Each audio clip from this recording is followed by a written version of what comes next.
যে 10% ক্ষতিতে A B কে একটি ঘড়ি বিক্রি করে, আবার বি কি করে, সি কে 10% লাভে ওই ঘড়িটা বিক্রি করে।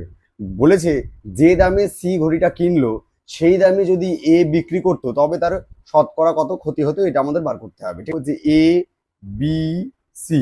দেখো এ বি কে কি করেছে, 10% ক্ষতি, আমরা -10 লিখবো এখানে। কত করেছে, -10%। ঠিক আছে, নেক্সট বি সি কে কি করেছে, 10%, এখানে আমি প্লাস লিখলাম কারণ লাভ হয়েছে। ঠিক আছে, এবার আমি দেখো এর এখানে 100 লিখবো। তাহলে বলো দেখি 10% ক্ষতিতে কত হবে, বি কে 90 টাকায় বিক্রি করেছে।